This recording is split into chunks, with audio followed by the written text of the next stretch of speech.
Hola, en este video voy a hablar sobre lo que aprendí en la unidad 1 de la materia Neuroeducación, Desarrollo Emocional y Aprendizaje en la Primera Infancia.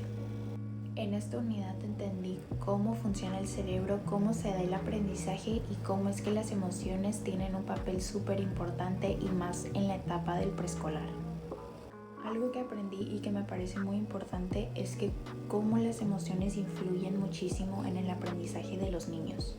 O sea que el estado emocional de una persona influye directamente en cómo es su aprendizaje. Por ejemplo, si un niño está en un salón de clases y se siente en confianza, se siente tranquilo, se siente bien, él aprende más fácilmente, recibe la información y aprende. A comparación de si un niño se siente mal, con pensamientos negativos, siempre pensando en cosas malas, pues no recibe la información, solamente piensa en defenderse y no se enfoca en el aprendizaje. Por eso es importante desarrollar en los niños la inteligencia emocional para que ellos puedan reconocer lo que sienten y para que sepan cómo es que se sienten y cómo controlarlo. También vimos los dispositivos básicos para el aprendizaje, que son la motivación, la atención, la memoria, la sensopercepción y la habituación. La motivación es el interés, las ganas de aprender es lo que impulsa todo. La atención es la que nos permite que nos concentremos y entender la información.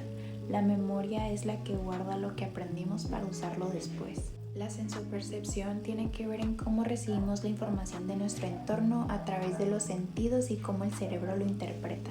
Y por último está la habituación, que es cuando nos acostumbramos a ciertos estímulos y nos ayuda a dejar de distraernos y a enfocarnos en lo que es realmente importante. Todos estos procesos trabajan juntos y son muy importantes para que el aprendizaje realmente sirva. Después aprendí sobre el sistema nervioso, que está el sistema nervioso central y el periférico. Primero está el sistema nervioso central, que incluye el cerebro y la médula espinal y es donde se procesa la información. Después está el periférico, que es el que se encarga de llevar esa información al resto del cuerpo. El cerebro está formado por neuronas, que son células que están especializadas para transmitir la información. Esas se comunican por medio de la sinapsis usando neurotransmisores, lo que nos permite que se formen las redes neuronales. También conocimos algunas partes del cerebro que se relacionan con el aprendizaje, que por ejemplo está el hipocampo, que es fundamental para la memoria porque nos ayuda a guardar y a recuperar la información que recibimos. La amígdala está relacionada con las emociones y por eso influye las emociones en cómo aprendemos. El tálamo también es importante porque es el que nos ayuda a procesar la información que viene de otros sentidos y a dirigir la atención.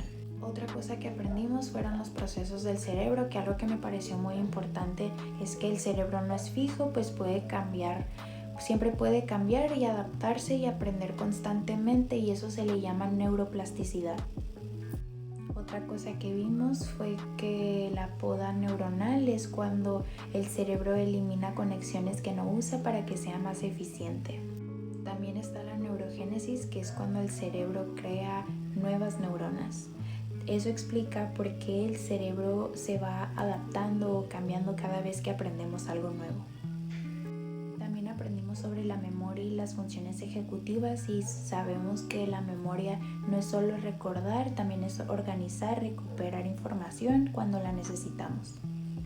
Y las funciones ejecutivas son tomar decisiones, planear algo, controlar impulsos, resolver problemas, ya que estas son funciones muy importantes para la vida diaria y para el aprendizaje. Y algo muy importante es que en la etapa del preescolar el cerebro está en pleno desarrollo y es cuando más conexiones neuronales se crean. Por eso nosotras como maestras es muy importante crear la estimulación temprana, el juego educativo y un ambiente de pensamientos positivos y aprendizaje positivo para los niños. Por eso es muy importante considerar el desarrollo cognitivo y socioemocional, porque los dos van de la mano para el aprendizaje de los niños. Estudiar el cerebro es entender cómo aprendemos y por qué somos lo que somos. En esta unidad entendí que el aprendizaje no es solo memorizar, sino que tiene que ver con las emociones, con las experiencias y con el desarrollo del cerebro.